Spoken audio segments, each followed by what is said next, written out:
A partir desse momento, então, a aula está sendo gravada. Vou dividir a minha tela, compartilhando.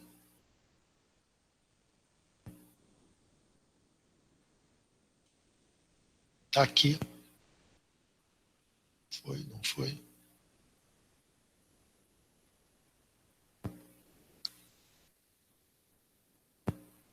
América Latina no século XX. Perfeito. Todo mundo vendo? Sim. Ok. Então, o nosso tema é esse. O que eu vou fazer hoje? Eu não vou entrar nos casos. Eu vou dar uma visão geral, né, do processo político, econômico, social da América Latina no século XX. Ou seja, elementos que foram comuns às sociedades latino-americanas na sua história desse século passado. Tá bom? Então, eu dividi em 3 momentos.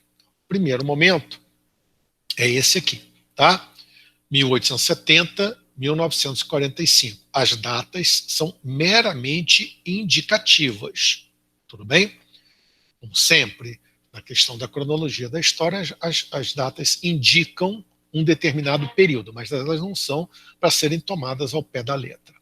Ah, mas você vai falar de América Latina no século XX e começa lá com 1870, que é século XIX, porque eu tenho que mostrar os antecedentes. Na verdade, eu vou até voltar um pouquinho mais para trás, lembrando a vocês, né, que as sociedades que nós hoje entendemos como sociedades latino-americanas, elas foram fruto da expansão marítima comercial e do processo de colonização dos alguns dos estados europeus lá nos séculos da chamada Idade Moderna, séculos XVI, XVII, XVIII, a chamada colonização mercantilista, o colonialismo mercantilista, onde foram organizadas sociedades, montadas sociedades, que, do ponto de vista econômico, para as metrópoles europeias, o seu objetivo maior seria fornecer produtos, matérias-primas, para essas economias em desenvolvimento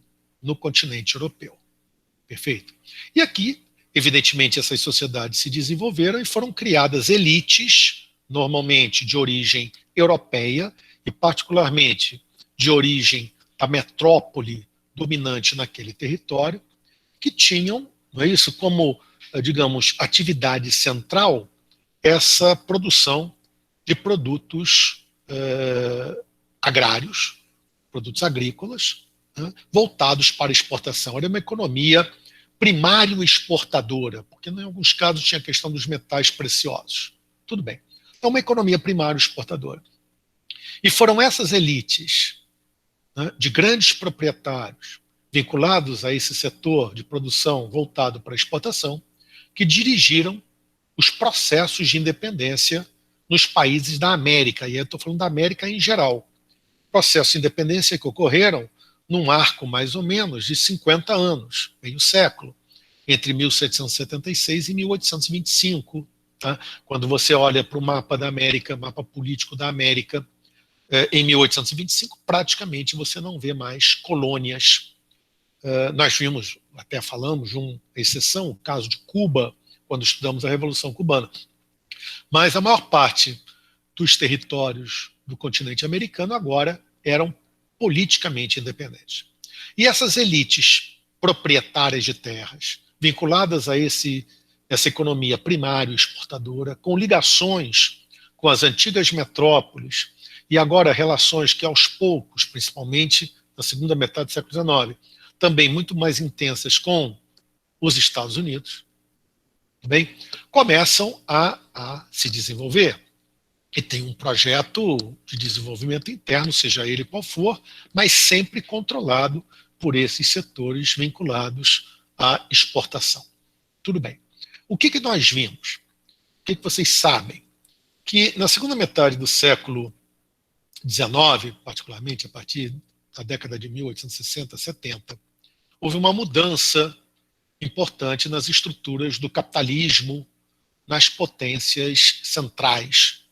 Reino Unido, França, própria Bélgica, Alemanha, Itália, num certo sentido, os Estados Unidos, o próprio Japão no Oriente, não é isso? Que, a partir da chamada Segunda Revolução Industrial, uma forte concentração de capitais, não é isso? Com a formação do chamado capitalismo oligopolista, tá certo? E, a partir dessa Segunda Revolução Industrial, uma das necessidades dessas elites dos países centrais era buscar áreas novas para investimento de capitais, chamados capitais excedentes, que, se fossem reinvestidos na própria economia dessas potências centrais, a taxa de lucro seria menor do que se fossem investidos em áreas novas, ou até mesmo, em alguns casos, esse investimento nessas economias centrais poderiam agravar crises de superprodução. Então, é o momento em que essas potências se lançam, principalmente as europeias, ao projeto do dito imperialismo ou neocolonialismo.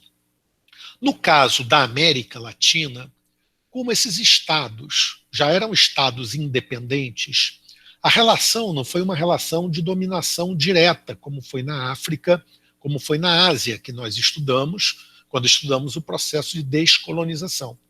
A relação foi uma relação mais indireta, onde essas elites latino-americanas buscavam atrair esses capitais, esses investimentos estrangeiros, na tentativa de gerar maior ganho para os seus próprios interesses locais. Então, por exemplo, na América Latina isso foi muito visível, o desenvolvimento das ferrovias, tecnologia inglesa, capital inglês, tudo bem?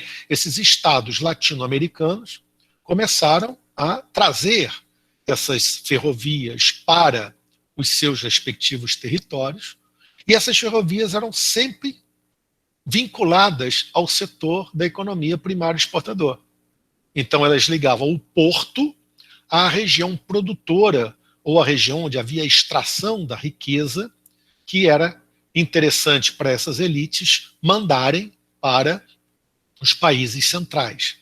Perfeito? Então é só pensar o caso do Brasil, porque aí, deixa eu fazer um parênteses, a meu ver, interessante e importante aqui para vocês. Tá? Mas às vezes eu olho para uma questão de América Latina e eu não consigo identificar muito bem o momento que eles estão falando, quais são as questões centrais. Então eu vou dar uma sugestão para vocês. Lembra de um fato que, embora algumas pessoas discordem, eu garanto a você que é verdade. O Brasil está na América Latina. Tem gente que acredita que o Brasil está nos Estados Unidos, tem gente que acredita que o Brasil está na Europa Ocidental, mas eu garanto que ele está na América Latina. Portanto, os processos que as sociedades latino-americanas passaram, o Brasil, de alguma maneira, também passou. Claro que cada caso é um caso, claro que cada um tem características específicas e momentos específicos, mas, no geral, você pode pegar a história do Brasil, que vocês estudam com muito mais intensidade, tá? E usar essa história do Brasil como elemento para pensar o processo que está acontecendo nos demais países da América Latina, especialmente os 3 casos aqui listados que as bancas de vestibular trabalham: Argentina, México e Chile. Perfeito? O que eu estou querendo dizer? Pensa, por exemplo, essa questão das ferrovias.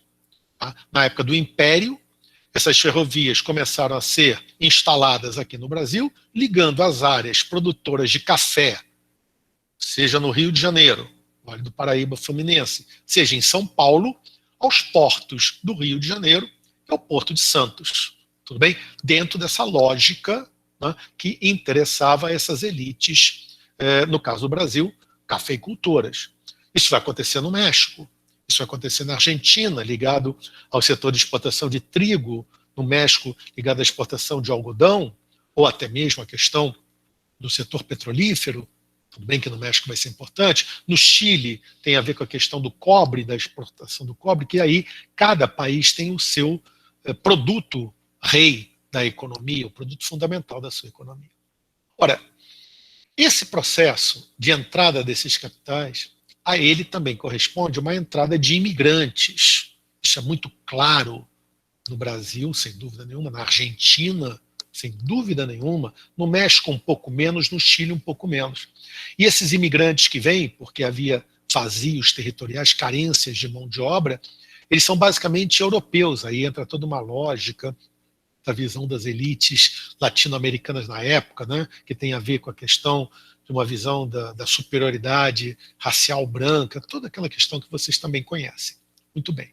Os modelos políticos que existiam na América Latina nesse momento são modelos republicanos. O Brasil era a exceção monárquica até 1889, mas a partir de 89 também é uma república, o caso brasileiro.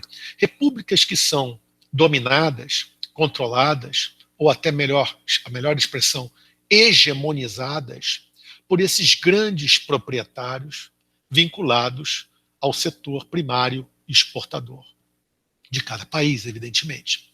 E eles controlam, então, a vida política.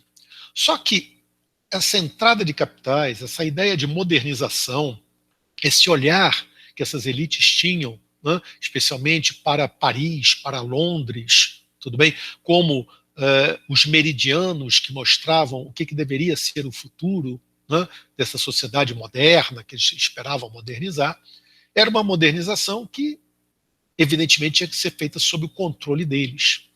E essa modernização passava pela questão da indústria, da industrialização. Então começam determinados grupos dentro dessas elites primárias exportadoras a utilizar parte do lucro das atividades econômicas que têm controle para investir na indústria. Vamos pensar aqui, vou pegar o caso brasileiro como exemplo mais uma vez, bem, que vocês estudam com maior detalhe. Vamos pegar cafeicultores paulistas, alguns deles, tudo bem, entendem que se o lucro da sua atividade for totalmente reinvestido de novo na mesma atividade, isso pode gerar problemas do tipo, pode levar a uma superprodução, pode existir uma situação de uma geada que queime o cafezal, e aí eu perco, né, a minha safra inteira, com problemas graves para a minha economia de agente privado, tudo bem? Pode vir uma praga, enfim. O que eu posso fazer? Como a lucratividade está sendo muito alta, eu pego parte desse lucro e invisto num novo setor, o setor da indústria. Mas que tipo de indústria? Bens de consumo não duráveis. Então você tem o primeiro momento da chamada industrialização por substituição de importações na América Latina. Na Argentina, exportadores de trigo começam a fazer esse movimento. No México, tá certo? No Chile. Então começa esse processo de industrialização, que evidentemente, junto com ele, leva a um processo de urbanização, porque a indústria é uma atividade urbana por excelência. Então as cidades começam a ganhar cada vez mais corpo e cada vez mais peso nessas sociedades. Só para dar um dado, tá? Buenos Aires, no início do século XX, maior cidade da América Latina em termos urbanos, talvez perdesse para a cidade do México, aí eu tenho dúvida, tá? Mas pelo menos na América do Sul, a maior cidade com certeza, tudo bem? A cidade de Buenos Aires tinha algo em torno, no início do século, a 1/4 da população da Argentina. Perfeito? Quando você chega em meados, final do século, dos anos 20, Buenos Aires já tem quase 1/3 da população de toda a Argentina.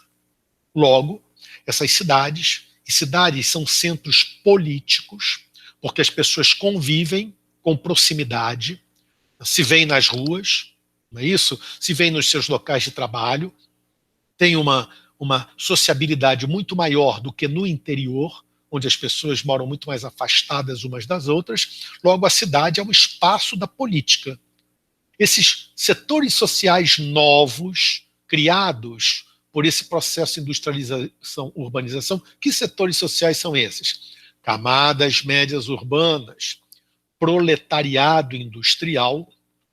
No início do século XX, tem demandas, tem reivindicações a fazer, desejos, né? Desejos de participação na vida política, desejos, no caso do proletariado industrial, de uma legislação que melhore sua condição de vida, uma legislação trabalhista.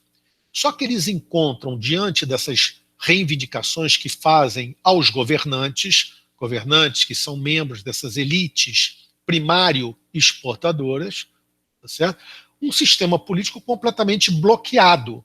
Vamos lembrar o caso do Brasil, mas o Brasil, tá? Repito, não é um caso único. Brasil, república oligárquica, você aprendeu. Voto de cabresto, fraude eleitoral, controle pelos coronéis, não é isso? Dos membros do eleitorado, da população eleitora e tudo mais. Ora, se no México não chama coronel, chama cacique, mas no fundo é a mesma coisa, a relação clientelista, o caciquismo.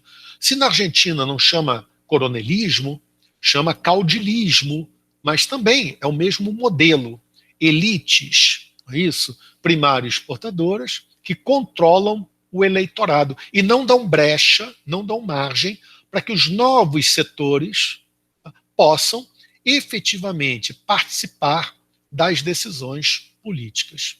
Perfeito? Esse quadro é um quadro geral na América Latina.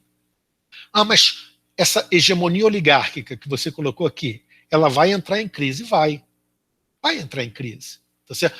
Normalmente, essa crise, a maior parte dessas crises ocorreu na década de 20, pós Primeira Guerra Mundial, quando o Estado liberal, no mundo todo, está sendo criticado.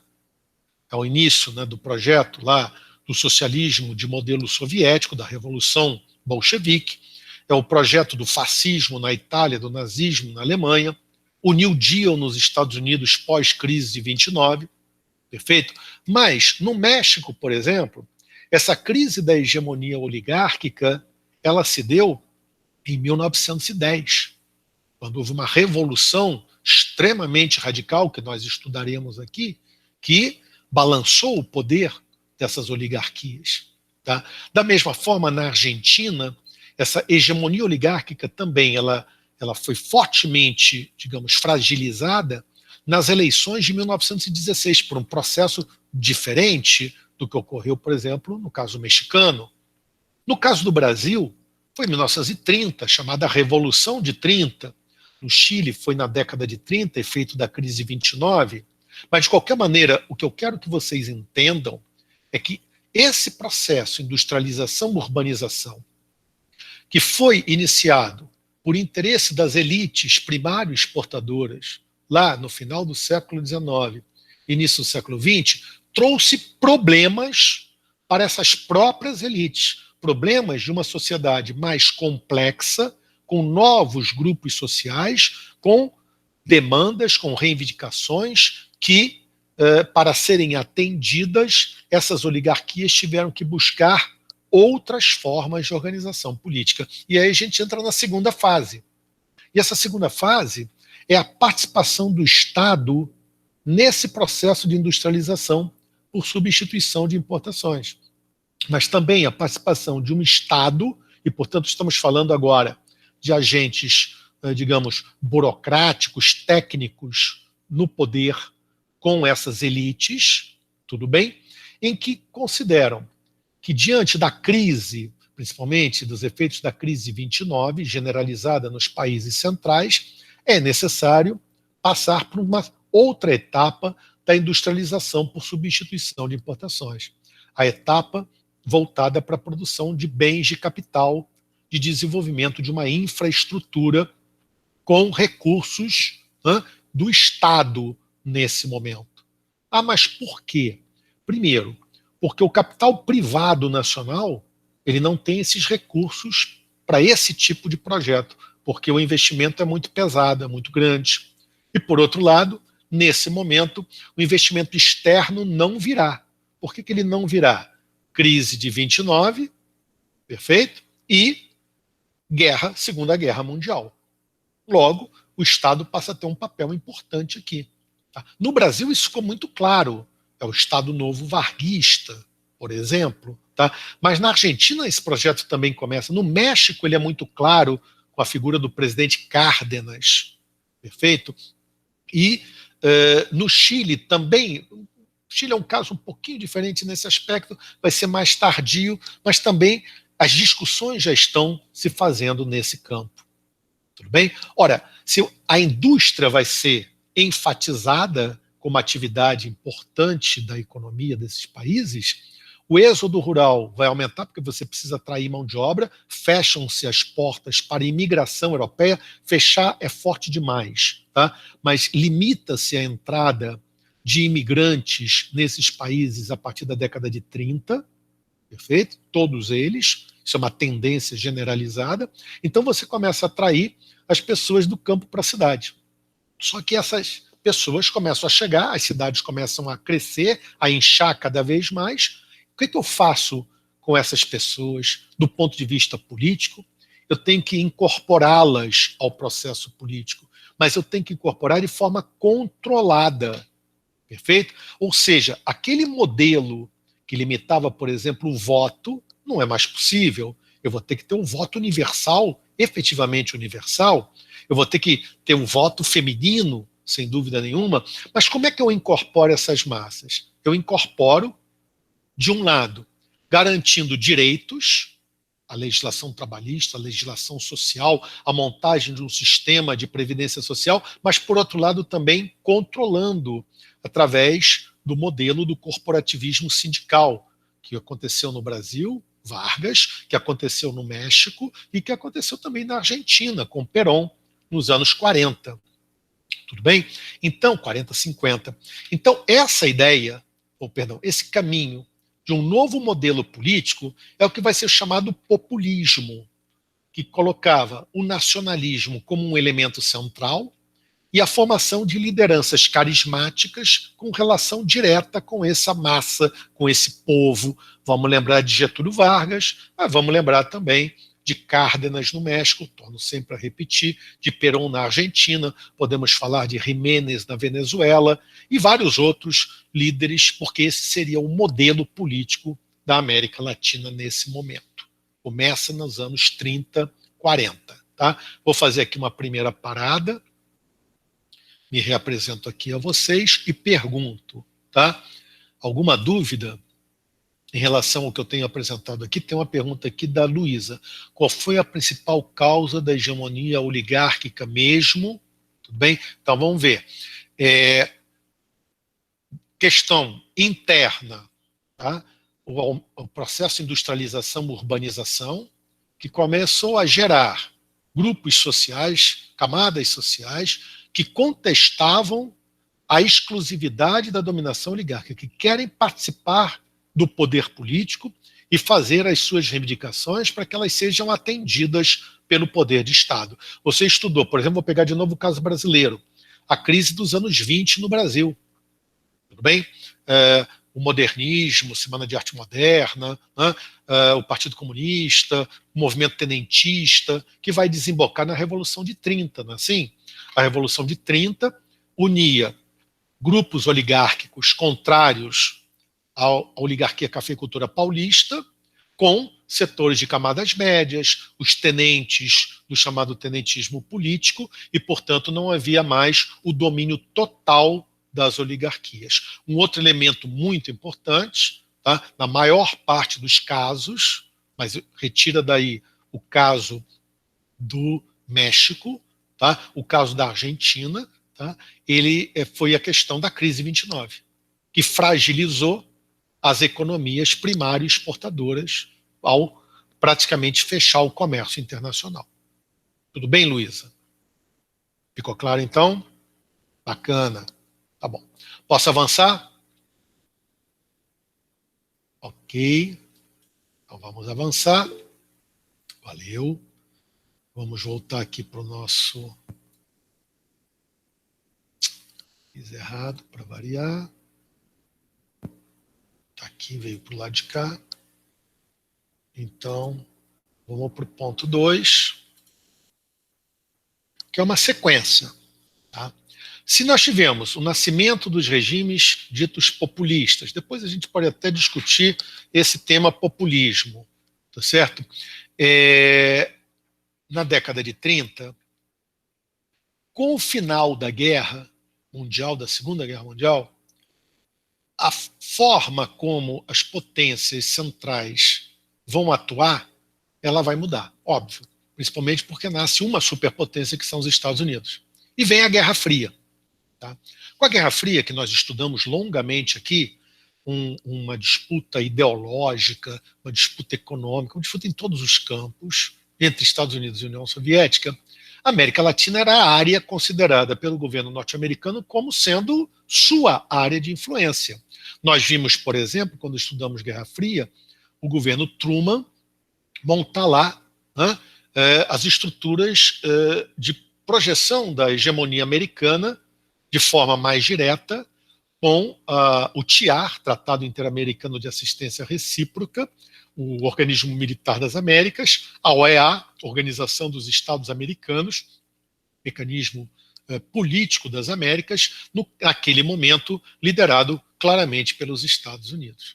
Tudo bem? Então, para o governo norte-americano, a América Latina era área de influência sua. Tinha, né, a política da boa vizinhança dos anos 30 e durante a Segunda Guerra Mundial, agora era uma política mais incisiva dentro da lógica da Guerra Fria. Só que o populismo, bem ou mal, tem uma característica, que eu vou voltar aqui a ela, que é a do nacionalismo. As lideranças populistas se consideravam, eram, né, nacionalistas, colocavam a questão nacional como um elemento importante até mesmo para a mobilização do seu projeto político. Perfeito? Ora, nesse sentido, quando esses governos populistas, nacionalistas, começam a agir, né, reservando determinadas áreas da economia dos seus países, principalmente o setor de base da economia, indústria de base e infraestrutura, para o Estado, né, o governo norte-americano entende que isso não favorece os seus interesses. Perfeito? Vamos lembrar, Vargas e a Petrobras. Vargas, quando criou a Companhia Siderúrgica Nacional, lá nos anos 40, durante o Estado Novo, tá, recebeu até um empréstimo a fundo perdido do Exim Bank norte-americano. Mas quando veio o projeto do petróleo é nosso, tá, os interesses norte-americanos se sentiram contrariados aqui. Fosse isso verdade ou não, não importa. Tudo bem? Mas mais do que os interesses americanos, dentro das sociedades latino-americanas, brasileira, no caso, e latino-americana em geral, tá, havia grupos das elites que entendiam que nós deveríamos, nós latino-americanos, abrirmos todos os setores da nossa economia para os interesses externos, e particularmente norte-americanos, e que não viam com bons olhos esse caminho nacionalista desses governos de modelo populista. Vocês estudaram com o professor Fernando o segundo governo Vargas, a criação da Petrobras, o suicídio de Vargas. O suicídio de Vargas foi uma tentativa de manter viva a chama do nacionalismo, através da chamada Carta Testamento. Assim, então, internamente, a Guerra Fria ela atua fortemente dentro das sociedades latino-americanas. Aqueles grupos mais conservadores politicamente falando, que entendiam que as correntes nacionalistas eram correntes de esquerda e próximas a um modelo, quem sabe, do comunismo, tá certo? E aquelas correntes nacionalistas que, mesmo não se identificando com o comunismo, afirmavam que era necessário, para manter a independência do país, econômica do país, o projeto nacionalista. Só que a Revolução Cubana contribuiu para exacerbar essa disputa, essa divisão. Por quê? Reparem, a Revolução Cubana nós estudamos. Fidel Castro, no primeiro momento, tem um projeto nacionalista. Mas ele começa a contrariar interesses norte-americanos estabelecidos em Cuba. O governo norte-americano entende, dentro da lógica da Guerra Fria, qualquer um que vá contra os interesses de empresas norte-americanas é porque, na verdade, é socialista. Então, a identificação do nacionalismo latino-americano com o comunismo passou a ser uma realidade, tanto para o governo dos Estados Unidos e seus agentes, quanto para aqueles setores das elites mais conservadoras da América Latina como um todo. E houve um processo de radicalização política, porque esses setores sociais, particularmente, né, os trabalhadores urbanos, mobilizados de alguma maneira pelas lideranças populistas, ampliam as suas reivindicações. Os trabalhadores do campo começam a falar em reforma agrária. Ora, reforma agrária, benefício ao trabalhador urbano, isso é coisa de regimes comunistas. Então, qual é a alternativa que as elites conservadoras da América Latina veem? Uma solução de força apoiada pelo governo dos Estados Unidos. Então, vem uma série de governos ditatoriais no Brasil e na América Latina. Normalmente são ditaduras lideradas por militares, por generais. Tá? Brasil, Argentina, Chile, enfim, o México é o caso à parte, nós estudaremos isso. Se eu pegar no início dos anos 70, pouquíssimos são os países da América Latina que não têm governos militares. Tá certo? Esses governos militares, repito, têm apoio de amplos setores no primeiro momento dessas elites latino-americanas, bem, fazem um processo de forte internacionalização das suas economias, facilitando a entrada dos investimentos estrangeiros, porque entendem que é dessa maneira que o desenvolvimento vai se fazer nos seus países, mas esse processo leva também a uma forte concentração da renda nacional, tanto no Brasil, quanto na Argentina, no Uruguai, no México, no Chile, tudo bem? E é um crescente endividamento externo, né, desses países. O México, apesar de não ter uma ditadura militar, tinha uma situação que eu já disse a vocês, a gente vai trabalhar com detalhe no caso mexicano, que é um pouco diferente. Tá? Esse endividamento externo, esse aumento do processo da inflação, esse aumento da desigualdade e o desgaste de todo o governo ditatorial levou a movimentos de redemocratização, de volta a sistemas politicamente democráticos, que tem a ver também com o fim da Guerra Fria. Olhem aqui a data, a Guerra Fria terminando, tá certo? E junto com essa redemocratização, com a vitória, não é isso, do capitalismo norte-americano na Guerra Fria, as teses neoliberais ganham força pelo mundo e também na América Latina a partir da década de 1990. Então, vou voltar aqui a me apresentar a vocês. Estamos, se não houver dúvidas, a minha pergunta primeira, né, encerrando aqui essa visão geral que eu queria dar nesse primeiro momento, ela é apenas uma introdução ao tema América Latina no século XX. Sim, desculpem, deixa eu voltar aqui, porque os casos que nós estudaremos, como eu disse a vocês, serão o México, com ênfase na Revolução Mexicana, a Argentina, com ênfase no peronismo, que é o populismo argentino, e na ditadura militar de 76 a 83, nós tivemos várias ditaduras militares na Argentina, essa aqui é que interessa às bancas de vestibular, e no caso do Chile, a experiência socialista da Unidade Popular Governo Salvador Allende, o golpe militar e a ditadura Pinochet. Esses temas específicos citados aqui são aqueles que são pedidos nas provas que vocês enfrentarão brevemente aí na busca pela vaga na universidade que todos vocês têm e que vão conseguir, volto a repetir, né, da universidade do desejo de vocês. Tá bom? Faço a pergunta, se alguma dúvida temos aqui. Guilherme diz que está tranquilo. Não saiam ainda, por favor. Luísa está tranquilo. Maria Costa também. Tá, Luísa também. Deixa eu só verificar aqui. Luna também diz que está tudo bem. Não tinha visto. João Campos. Deixa eu ver se ele está aqui. Tá, chegou. Valeu, João. Bem-vindo. Júlia. Não, Júlia não vi. Luca também não. Então, só essas duas faltas na turma de vocês. Tá certo? Estou encerrando, então, a gravação, agradecendo a paciência de vocês e dizendo para quem chegou mais tarde, vou passar a postar não apenas a aula gravada de sexta-feira, mas uma lista de exercícios temática, primeiro tema, Segunda Guerra Mundial, com um fórum para tirada de dúvidas. Tá bom? E aguardo vocês na próxima quarta-feira. Tá? Obrigado a todos pela